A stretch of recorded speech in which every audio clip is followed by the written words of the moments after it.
며느라, 혹시 내 통장에서 돈 빼갔니? 방금 은행에 다녀왔는데 내 통장에서 돈이 빠져나갔단다. 어머니, 무슨 소리세요? 어머니 요즘 보이스피싱 그런 거 당하신 거 아니에요? 뻔뻔하긴 내가 아무리 잘 모른다 해도 그렇게 속여? 보이스피싱 하는 사람들이 너네들 통장으로 돈을 빼가디. 어머니, 저희가 어머니 돈을 쓴 건 맞지만 어머니가 저희 집에 사시잖아요. 그럼 월세를 내셔야죠. 내 집을 팔아서 너희 빚 갚아줬는데 이제 와서 월세? 너희들 힘들 때마다 도와줄 때는 넙죽넙죽 받아가더니 그렇게 도와준 부모를 아주 말라 비틀어질 때까지 짜먹는구나? 어머니, 말 다 하셨어요? 서로 이해하면서 살아야지. 어떻게 나이 드셔서 자식 생각은 안 하고 자기 생각만 하시는 거예요? 이해는 얼어 죽을 맨날 이해하고 참은 게 나다. 그럼 이왕 이해하시는 김에 이번에도 이해해달라고요. 어머니도 시집살이 해봐서 며느리가 시어머니랑 사는 거 힘든 거 아시잖아요? 그럼 자식 위해서 요양원에 스스로 들어가실 줄도 아셔야죠. 너네들이 사고 쳐서 빚져서 내가 갚아주지만 않았어도 같이 살 일 없는 거 아니었니? 또 그 얘기 지겨워 죽겠어요. 속이 그렇게 좁아 터져서 어떻게 살아요? 저희도 한계가 있어요. 돈도 안 내시면서 계속 여기 계실 수는 없죠. 너희들이 내 돈을 훔쳐놓고 이제는 나가라고. 그럴 수는 없지. 거기 딱이 거라. 경찰에 신고할 거다. 어머니 미쳤어요? 가족을 경찰에 신고해요? 이번 사연의 주인공은 80세 박영옥 씨입니다. 영옥 씨의 손을 보면 그 삶의 무게를 알 수 있었죠. 굵은 마디마디에는 세월의 흔적이 깊게 패여 있었고, 거친 손바닥에는 수십 년간 일해온 흔적이 고스란히 남아 있었습니다. 그 손으로 영옥 씨는 평생 가족만을 위해 살아왔습니다. 영옥 씨는 고등학교도 제대로 나오지 못한 채 일찍 결혼을 했습니다. 남편과 함께 아이들을 키우며 평범한 가정을 꾸려나가고 있었죠. 두 아들이 있었는데 큰아들 민수와 작은아들 민호였습니다. 여보, 우리 애들만큼은 제대로 키워보자. 내가 못 배운 한이 있어도 얘들은 달라야 해. 영옥 씨는 늘 남편에게 이렇게 말하곤 했습니다. 자신은 배움의 기회를 놓쳤지만 아이들만큼은 다르게 키우고 싶었던 거죠. 그런데 영옥 씨가 40대 중반이 되던 해, 남편이 갑작스럽게 간암 진단을 받았습니다. 평소 건강하다고 생각했던 남편이었는데 병원에서 나온 결과는 이미 3기였죠. 영호가 미안하다. 애들 키우는 일? 혼자 떠맡게 해서? 남편은 병원 침대에 누워 영옥 씨의 손을 잡으며 말했습니다. 영옥 씨는 눈물을 참으며 고개를 저었죠. 무슨 소리예요? 우리 같이 이겨내요. 아이들도 있는데 포기하면 안 되잖아요. 하지만 현실은 가혹했습니다. 남편은 6개월을 버티지 못하고 세상을 떠났죠. 그때 큰아들 민수는 고등학교 2학년, 작은아들 민호는 중학교 3학년이었습니다. 갑작스럽게 홀어머니가 된 영옥 씨는 당장 생계를 걱정해야 했습니다. 남편이 남긴 건 작은 전세집과 약간의 보험금이 전부였죠. 영옥 씨는 이때부터 본격적으로 일을 시작했습니다. 동네 봉제 공장에서 미싱을 돌리는 일이었죠. 새벽 6시부터 밤 10시까지 하루 16시간씩 일했습니다. 손가락 끝이 바늘에 찔리고 허리가 끊어질 것 같아도 참았습니다. 아들들이 밥을 굶지 않게 그리고 공부도 하게 하려면 견뎌야 했으니까요. 실제로 영옥 씨의 희생 덕분에 아들들은 잘 자라고 있었습니다. 큰아들 민수는 성적도 좋았고 작은아들 민호도 밝고 건강하게 자라고 있었죠. 그런데 영옥 씨가 50대 초반이 되던 해 믿을 수 없는 일이 벌어졌습니다. 큰아들이 쓰러졌다는 소식을 들은 영옥 씨는 병원으로 달려가 의사에게서 들은 말은 청천벽력 같았습니다. 급성 백혈병입니다. 빨리 치료를 시작해야 해요. 선생님, 그게 완치가 되나요? 초기에 발견되어서 치료 가능성은 있습니다. 하지만 치료비가 많이 들 거예요. 영옥 씨는 그 자리에서 주저앉을 뻔했습니다. 봉제 공장에서 번 돈으로는 턱없이 부족한 금액이었죠. 얼마나 들까요? 골수이식까지 하게 되면 최소 5천만 원은 생각하셔야 해요. 집으로 돌아온 영옥 씨는 밤새 잠을 이루지 못했습니다. 통장을 들여다봐도 1,000만 원도 안 되는 돈이 전부였죠. 그때부터 영옥 씨는 어떻게든 돈을 마련하려고 했죠. 먼저 집을 담보로 대출을 받았습니다. 그래도 2천만 원이 부족했죠. 영옥 씨는 주변 사람들에게 돈을 빌려달라고 했지만 큰 돈이다 보니 선뜻 나서는 사람이 없었습니다. 그때 영옥 씨는 극단적인 결심을 하게 됩니다. 병원 복도에서 다른 환자 가족과 이야기하던 중 충격적인 말을 들었던 거죠. 요즘 신장 하나 팔면 3천만 원 정도 받는다던데. 정말요? 그런 것도 돼요? 불법이긴 하지만 생명이 걸린 일이면 어쩔 수 없죠. 영옥 씨는 그날 밤 혼자 결심했습니다. 아들을 살리기 위해서라면 자신의 신장 하나 정도는 팔 수 있다고 말이죠. 며칠 뒤 영옥 씨는 은밀하게 그런 일을 주선하는 사람을 만났습니다. 나이가 좀 있으시네요. 제발이에요. 아들이 죽어가고 있어요. 일단 검사부터 받아보세요. 하지만 검사 결과는 절망적이었습니다. 영옥 씨 신장 기능이 오랜 과로로 인해 많이 떨어져 있었던 거죠. 죄송합니다. 이 상태는 어려울 것 같네요. 제발이에요. 다시 한 번만 봐주세요. 영옥 씨는 무릎까지 꿇으며 애원했지만 소용없었습니다. 그렇게 시간은 흘러갔고 큰아들 민수의 상태는 점점 악화되어 갔습니다. 영옥 씨가 마련할 수 있는 돈으로는 제대로 된 치료를 받기 어려웠죠. 그렇게 영옥 씨의 간절함과는 달리 큰아들 민수는 고등학교 졸업을 2달 앞두고 세상을 떠났습니다. 장례식장에서 영옥 씨는 하루 종일 울었습니다. 자신이 더 일찍 더 많이 벌었다면 아들을 살릴 수 있었을 텐데 하는 자책감이 밀려왔죠. 작은아들 민호도 큰 충격을 받았습니다. 형과 함께 자란 시간이 많았기 때문이죠. 영옥 씨는 작은아들을 끌어안으며 새로운 다짐을 했습니다. 큰아들은 지키지 못했지만 작은아들만큼은 어떤 일이 있어도 잘 키우겠다고 말이죠. 그 후 영옥 씨의 삶은 오직 작은아들 민호를 위한 것이었습니다. 봉제 공장 일뿐만 아니라 새벽에는 식당 뒷주방에서 설거지를 하고 밤에는 아파트 청소 일도 했습니다.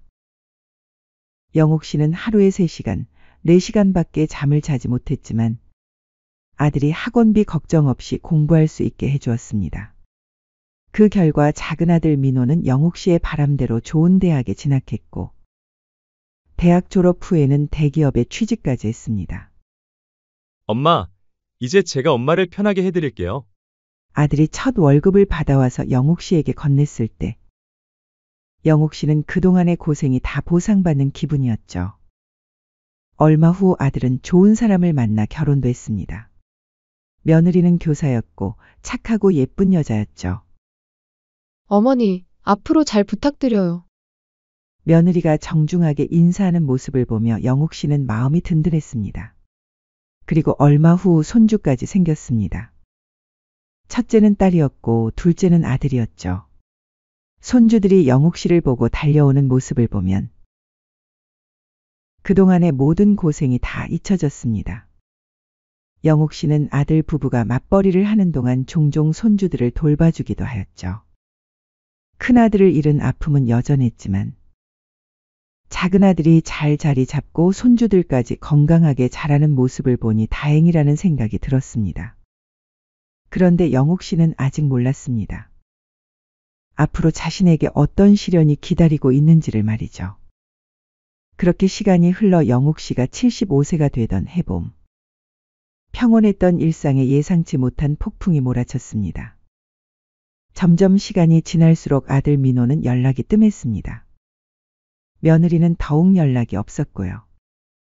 바쁘겠지 뭐. 영옥 씨는 스스로를 위로하며 혼자 저녁을 먹고 있었을 때였습니다. 그런데 갑자기 현관문을 두드리는 소리가 들렸죠. 누구지? 문을 열어보니 아들과 며느리가 서 있었습니다. 그런데 평소와는 분위기가 달랐죠. 두 사람 모두 표정이 심상치 않았습니다. 어? 민호야, 갑자기 웬일이야? 표정이 왜 이렇게 어둡니? 무슨 일 있어? 엄마, 저희 좀 들어가도 될까요? 아들의 목소리가 평소와 달리 힘이 없었습니다. 거실에 앉은 아들 부부는 한동안 말을 하지 못했습니다. 며느리는 계속 휴대폰만 만지작거렸고 아들은 고개를 숙인 채 있었죠. 무슨 일인데 그래? 엄마, 그게 저희가 아들이 마침내 입을 열었습니다. 좀 어려운 상황이에요. 어려운 상황? 사업을 했는데 잘못됐어요. 아들은 대충 설명했습니다. 회사를 그만두고 치킨 프랜차이즈를 시작했는데 망했다는 거였죠. 그래서 빚이 생겼고 매달 나가는 이자가 너무 많아요. 얼마나 많이 나가는데? 저희 벌이로는 이자도 감당이 안 되는 수준이에요. 아들은 구체적인 금액은 말하지 않았습니다. 하지만 표정을 보니 상당한 액수인 것 같았죠. 그래서 영옥 씨가 불안한 마음으로 물었습니다. 아들이 며느리를 힐끗 쳐다보더니 다시 입을 열었습니다. 어머니, 저희 좀 도와주실 수 있을까요? 도와준다는 게 무슨 말을 하는 거니? 어머니 집을 팔아서 저희 빚을 정리할 수 있게 도와주세요. 그럼 나는 어디서 살라고? 저희 집에 오셔서 함께 사시면 안 될까요? 저희 이러다 진짜 길거리에 나앉게 생겼어요. 며느리가 마지못해 하는 듯한 투로 말했습니다. 어차피 어머니 혼자 사시기엔 이 집이 너무 크잖아요. 그리고 요즘 혼자 사시는 것도 위험하고. 어머니, 저희가 이런 부탁드리는 것도 우리끼리 해결할 방법이 없어서 그래요. 다른 방법은 정말 없는 거야? 없어요. 이것 말고는. 아들이 고개를 저었습니다. 어머니, 어떻게 하실 거예요? 며느리가 재촉하듯 물었습니다. 생각할 시간을 좀 줘야 되지 않겠니? 대체 무슨 바람이 들어서 잘 다니던 회사를 때려친 거야? 저희 어머니한테 잔소리 들으러 온 거 아니잖아요. 시간이 별로 없어요. 빨리 결정해 주세요. 며느리의 말에 영옥 씨는 더욱 당황했습니다. 그날 밤 영옥 씨는 잠을 이룰 수 없었습니다. 아들의 부탁이 계속 머릿속을 맴돌았죠. 이 집을 팔아야 하나? 영옥 씨는 천장을 바라보며 중얼거렸습니다. 하지만 아들이 그렇게 어려운 상황이라고 하니 외면할 수도 없었거든요. 이틀을 고민한 끝에 영옥 씨는 아들에게 전화를 걸었습니다. 민호야, 내가 집 팔아서 빚 갚아줄게. 정말요? 어머니 감사합니다. 아들의 목소리에 안도감이 묻어났습니다. 언제까지 돈 줘야 하니? 빠를수록 좋아요. 한 달 안에 가능할까요? 아들의 재촉에 영옥 씨는 마음이 급해졌습니다. 집을 내놓은 지 3주 만에 매수자가 나타났습니다. 영옥 씨는 그 돈으로 아들의 빚을 정리해 주었죠. 어머니, 고맙습니다. 그러면 다음 주쯤 너네 집으로 이사할게. 알겠어요. 그럼 방 정리해 놓을게요. 얼마 후 영옥 씨는 짐을 정리해서 아들 집으로 이사를 갔습니다. 가구들은 대부분 버리고 옷가지와 생필품만 챙겨왔죠. 아들 집은 영옥 씨가 살던 곳보다 훨씬 작았습니다. 방 2개의 작은 거실이 전부였죠. 어머니, 이 방 쓰세요. 며느리가 가장 작은 방을 가리켰습니다. 고마워. 영옥 씨는 작은 방 하나를 배정받았습니다. 창문도 작고 햇볕도 잘 들지 않는 방이었죠. 다음 날부터 영옥 씨는 집안일을 도맡아 하기 시작했습니다. 새벽 5시에 일어나 아침을 준비하고 아들 부부가 출근한 후에는 집안 청소와 빨래를 했죠. 처음 일주일은 그럭저럭 괜찮았습니다. 하지만 시간이 지날수록 분위기가 달라지기 시작했습니다. 어머니, 요리할 때 기름 냄새가 너무 많이 나요. 환풍기 좀 틀어주세요. 며느리가 영옥 씨에게 말했습니다. 아, 그래? 미안해. 그리고 청소할 때도 구석구석 좀 더 신경 써주세요. 다시 해야겠어요. 며느리의 말에 영옥 씨는 당황했습니다. 나름대로 열심히 했다고 생각했는데 부족하다는 거였죠. 또 다른 날에는 이런 일도 있었습니다. 어머니, TV 소리 좀 줄여주세요. 저희가 드라마 보는데 시끄러워요. 그리고 어머니 방에서 냄새가 나는 것 같은데 환기 좀 자주 시켜주세요. 며느리의 말에 영옥 씨는 상처를 받았습니다. 아들도 점점 무관심해졌습니다. 심지어 생활비까지 제한을 받게 됐습니다. 한 달이 지나자 영옥 씨의 위치는 더욱 애매해졌습니다. 어머니가 하신 음식은 대체로 너무 짜네요. 요즘은 저염식으로 하는데 말이에요. 빨래도 제대로 안 돼요.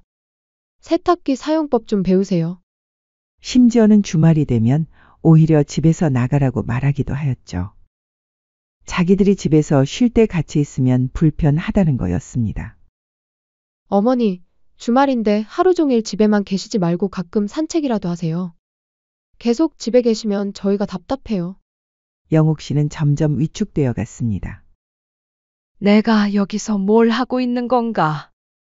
영옥 씨는 가끔 이런 생각을 했습니다.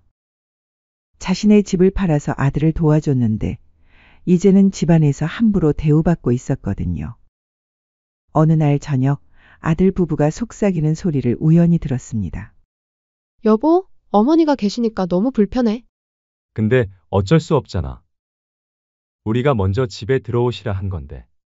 언제까지 이렇게 살아야 할까? 그냥 요양원에 들어가시면 안 되나? 거기에 또래 노인도 많아서 말벗도 있고 훨씬 편할 텐데 말이야. 그럼 그 요양병원비는 우리 조상이 내주게. 요즘 요양병원도 비싸. 그건 어머니 돈으로 하면 되잖아. 영옥 씨는 가슴이 무너져 내리는 것을 느꼈습니다. 자신이 짐이 되고 있다는 걸 직감했거든요. 그날 밤 영옥 씨는 혼자 방에서 울었습니다. 자신의 집을 팔아서 아들을 도와줬는데 이제는 짐 취급을 받고 있었거든요. 내가 뭔가 잘못했나? 하지만 달리 갈 곳도 없었습니다. 집도 팔았고 돈도 다 써버렸으니까요. 영옥 씨는 아직 몰랐습니다. 이것은 시작에 불과하다는 것을, 앞으로 더 큰 배신이 기다리고 있다는 것을 말이죠. 영옥 씨가 아들 집에서 산지 3개월이 지났을 때 상황은 더욱 악화됐습니다. 그날도 영옥 씨는 새벽부터 일어나 집안일을 하고 있었죠. 빨래를 널고 있는데 며느리가 거실로 나왔습니다. 어머니, 앉아서 얘기 좀 해요. 며느리의 표정이 심각했습니다. 영옥 씨는 불안한 마음으로 소파에 앉았죠. 무슨 얘기인데 그러니? 며느리가 한숨을 쉬며 말했습니다. 어머니 혹시 언제까지 저희 집에서 지내실 거예요? 그게 무슨 말이니? 저번에 너희들이 같이 살자고 해놓고. 근데 이렇게 눌러 앉으시려고 생각하실 줄은 몰랐어요. 아시잖아요. 요즘 며느리랑 시어머니랑 같이 사는 집이 얼마나 있어요? 내가 그냥 여기 눌러 앉은 거니? 너희가 짐빚 갚아주느라고 집 팔아서 온 건데. 그거야 알죠. 감사하게 생각하고 있는데 그래도 계획은 세워주셔야 할 거 아니에요? 이렇게 계속 살기 힘들어요. 그럼 나보고 길바닥에 나 앉으라는 거니? 요양원 같은 데 들어가시는 게 어떨까요? 어머니 나이도 이제 75이고 요양원 가셔도 이상한 나이는 아니잖아요? 요양원? 요즘 요양원들이 시설도 좋고 또래분들도 많이 계시잖아요. 어머니께서 더 행복하실 것 같은데요. 민호는 뭐라고 하는데? 남편도 같은 생각이에요. 그 순간 현관문이 열리며 아들이 들어왔습니다. 무슨 얘기하고 계세요? 여보, 어머니께 요양원 얘기하고 있었어요. 아들은 잠시 머뭇거리더니 고개를 끄덕였습니다. 어머니, 사실 저도 그런 생각을 했어요. 영옥 씨는 믿을 수 없다는 표정으로 아들을 바라봤습니다. 어머니, 여기 계시는 것보다 요양원이 나으실 것 같아요. 내가 환자도 아니고 나는 안 간다? 요양원 갈 정도로 정신이 안 좋지도 않고. 너네는 부모를 요양원에 넣어놓고 싶은 거니? 에이, 어머니 혼자만 생각하지 마시고요. 사람 일 몰라서 어차피 조만간 요양원에 들어갈 일이 생길 수도 있어요. 이 좁은 집에 너무 대가족이 살고 있잖아요. 이롭다. 너네 말대로 내가 아프면 모를까 요양원에 들어갈 생각 없으니까. 다시는 그런 얘기 꺼내지 말거라. 오늘 얘기는 내가 못 들은 걸로 할게. 저희가 뭐 유배라도 보내요? 너무 닫아놓지는 마시고 생각은 한번 해보세요. 생각 하나만 하니까 같이 살기 불편하면 너네가 내가 살 집 구해다 주던가 하거라. 그렇게 요양원 아기는 일단락이 되었지만 그날 이후로 뭔가 묘하게 이상한 일들이 잦아졌습니다. 어? 내 핸드폰이 어디 있지? 아침에 충전해놨던 핸드폰이 없어졌습니다. 애야, 내 핸드폰 못 봤니? 아, 어머니. 제가 잠깐 빌렸었어요. 제 폰이 고장나서. 며느리가 영옥 씨의 핸드폰을 돌려줬습니다. 뭐 했는데? 그냥 급한 연락 좀 했어요. 영옥 씨는 별 생각 없이 넘어갔습니다. 그런데 며칠 뒤 더 충격적인 일이 벌어졌습니다. 은행에서 문자가 왔습니다. 계좌에서 돈이 인출됐다는 알림이었죠. 어? 내가 언제 돈을 뺐지? 영옥 씨는 당황해서 은행 거래 기록을 확인해 봤습니다. 그런데 자신이 모르는 사이에 여러 번 돈이 빠져나가고 있었습니다. 이상하네. 다음 날 영옥 씨는 은행에 직접 가서 확인해 봤습니다. 어머니, 최근에 온라인으로 여러 차례 인출하셨네요. 제가요? 저는 그런 거 모르는데. 여기 보시면 핸드폰으로 인출하신 기록이 있어요. 그 순간 영옥 씨는 깨달았습니다. 그때 며느리가 자신의 핸드폰을 빌려 썼을 때 뭔가를 했다는 것을 말이죠. 집으로 돌아온 영옥 씨는 분노했습니다. 며느라, 혹시 내 통장에서 돈 빼갔니? 방금 은행에 다녀왔는데 내 통장에서 돈이 빠져나갔단다. 며느리는 표정이 순간 굳어졌습니다. 어머니, 무슨 소리세요? 은행에서 확인했어. 내 핸드폰으로 돈 빼간 거 다 나온다. 어머니 요즘 보이스피싱 그런 거 당하신 거 아니에요? 뻔뻔하긴 내가 늙어서 아무리 잘 모른다 해도 그렇게 속여? 보이스피싱 하는 사람들이 너네들 통장으로 돈을 빼가디. 어머니, 너무 흥분하지 마세요. 흥분하지 말라고? 도둑질해놓고 흥분하지 말라고? 어머니, 도둑질이라니요. 그렇게 말씀하시면 안 되죠. 며느리가 태연하게 말했습니다. 그럼 뭐야? 내 동의도 없이 내 돈을 가져간 게? 어머니, 저희가 어머니 돈을 쓴 건 맞지만 어머니가 저희 집에 사시잖아요. 그럼 월세를 내셔야죠. 뭐? 월세라고? 네. 어머니가 여기서 사시는 동안 드는 비용이에요. 전기료, 수도료, 가스비. 며느리가 계산기를 들이밀었습니다. 그리고 어머니 드시는 식비까지 하면 영옥 씨는 기가 막혔습니다. 내가 집을 팔아서 너희 빚 갚아줬는데 이제 와서 월세? 그건 그거고 이건 이거죠. 어머니가 저희 집에 얹혀 사시는 건데 당연히 비용을 내셔야죠. 얹혀 산다고? 또 그 말이구나? 그때는 그때고 지금은 지금이에요. 며느리가 냉정하게 말했습니다. 어머니, 솔직히 말하면 저희가 얼마나 손해인지 아세요? 손해? 어머니 때문에 저희가 얼마나 불편한지. 그런 거 생각해 보세요. 영옥 씨는 온몸이 떨렸습니다. 너희들이 어떻게 이럴 수가 있어? 아무튼 말 나와서 하는 말인데 앞으로도 여기 계실 거면 매달 돈을 내셨으면 좋겠어요. 요즘 저희 힘든 거 뻔히 아시잖아요. 너무 노엽게 생각 마시고 그냥 자식 도와준다 셈 치세요. 너희들 힘들 때마다 도와줄 때는 넙죽 받아가더니 그렇게 도와준 부모를 아주 말라 비틀어질 때까지 짜먹는구나. 무슨 말을 그렇게 하세요? 누가 들으면 어머니 착취하는 줄 알겠어요. 말 한 번 잘했다. 내 통장에서 몰래 돈 빼가고 그러는 게 노인네 착취하는 게 아니면 대체 뭐니? 어머니, 말 다 하셨어요? 서로 이해하면서 살아야지. 어떻게 나이 드셔서 자식 생각은 안 하고 자기 생각만 하시는 거예요? 이해는 무슨 맨날 이해하고 참은 게 나다. 그럼 이왕 이해하시는 김에 이번에도 이해해달라고요. 어머니도 시집살이 해봐서 며느리가 시어머니랑 사는 거 힘든 거 아시잖아요? 그럼 자식 위해서 요양원에 스스로 들어가실 줄도 아셔야죠. 너네들이 사고 쳐서 빚져서 내가 갚아주지만 않았어도 같이 살 일 없는 거 아니었니? 또 그 얘기 지겨워 죽겠어요. 속이 그렇게 좁아 터져서 어떻게 살아요? 뭐라고? 어머니, 저희도 한계가 있어요. 돈도 안 내시면서 계속 여기 계실 수는 없죠. 너희들이 내 돈을 훔쳐놓고 이제 나가라고. 훔쳤다는 표현 쓰지 마세요. 월세 받은 거예요. 아무튼 월세 안 내실 거면 짐 싸서 나가세요. 월세 내고 계시든지 아니면 나가시든지. 영옥 씨는 더 이상 참을 수 없었습니다. 알겠다. 나갈게. 언제까지 나가실 거예요? 며느리가 재촉했습니다. 내일까지 나갈게. 그러니까 더 이상 내 얼굴 보지 마. 영옥 씨는 방으로 들어가서 짐을 쌌습니다. 그리고 다음 날 영옥 씨는 일어나자마자 경찰서로 향했습니다. 더 이상 당하고만 살 수는 없었거든요.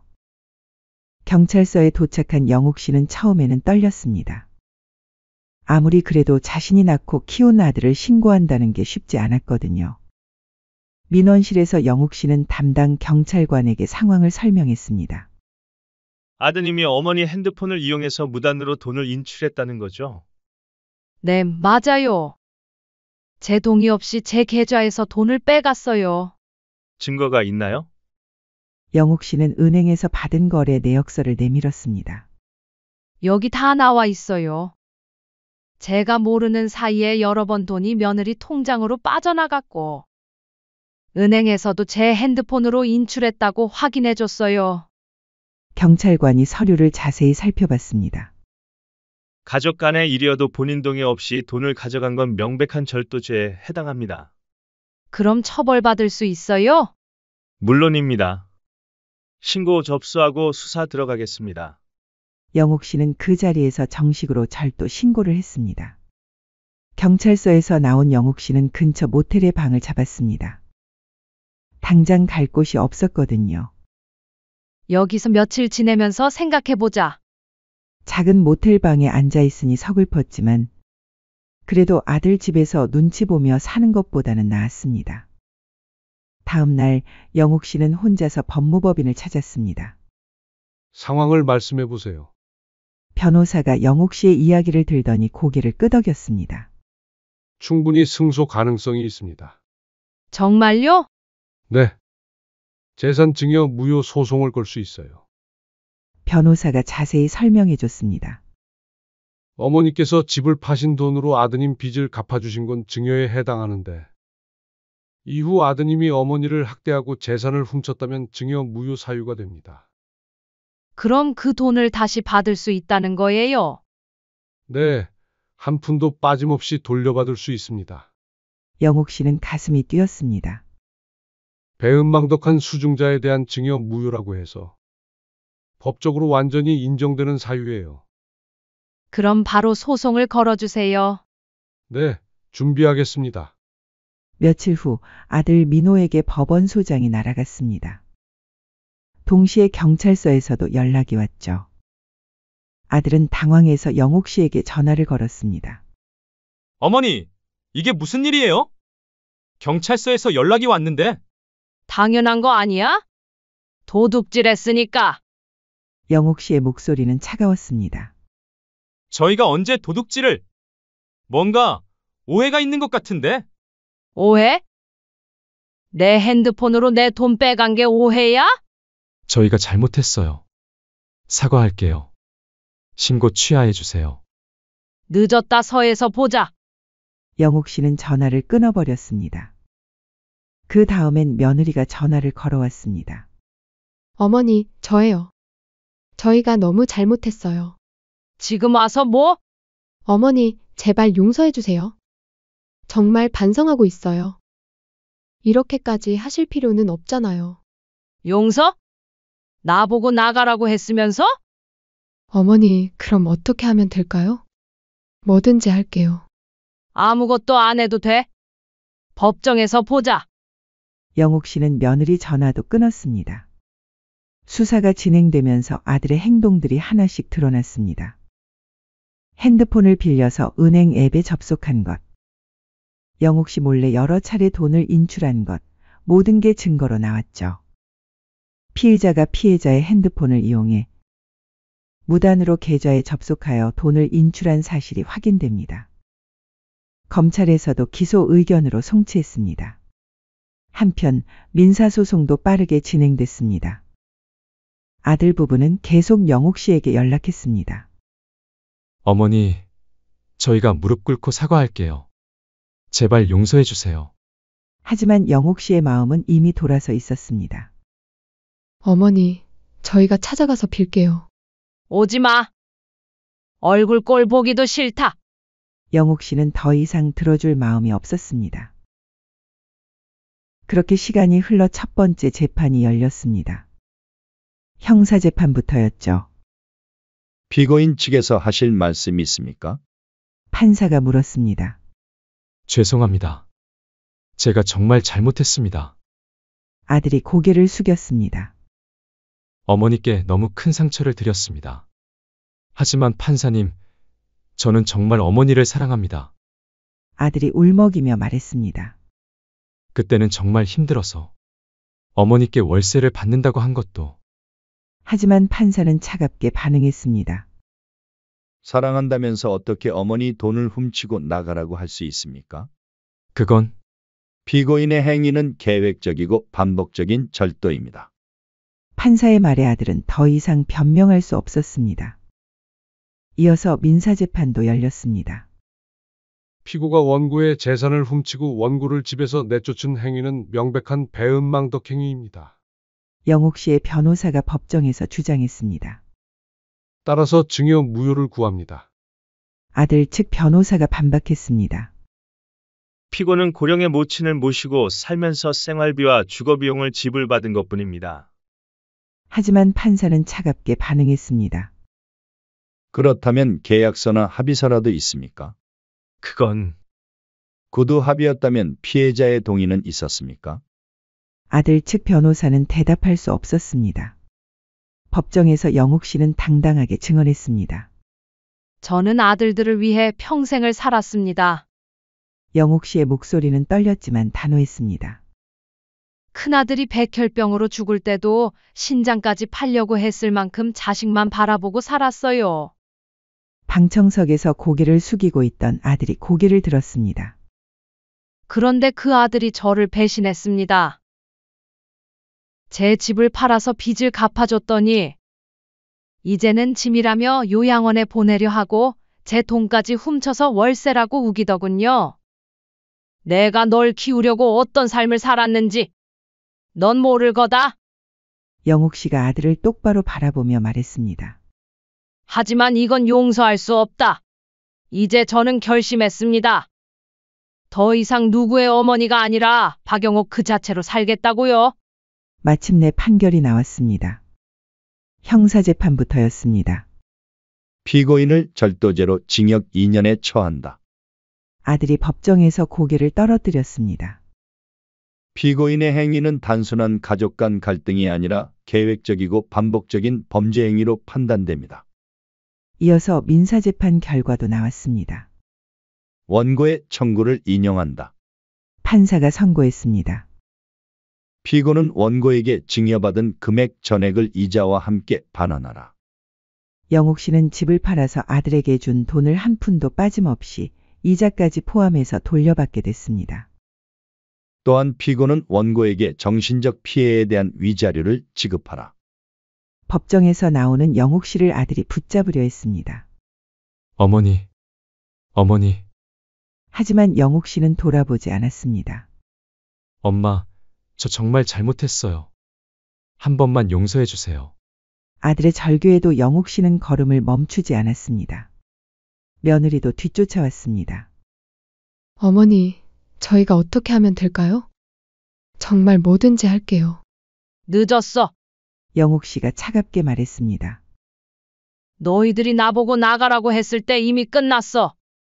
법원을 나선 영옥 씨는 하늘을 올려다봤습니다. 파란 하늘이 유난히 맑아 보였죠. 몇 달 후 영옥 씨는 받아낸 돈으로 새로운 집을 마련했습니다. 작지만 깔끔한 아파트였죠. 이제 정말 내 집이야.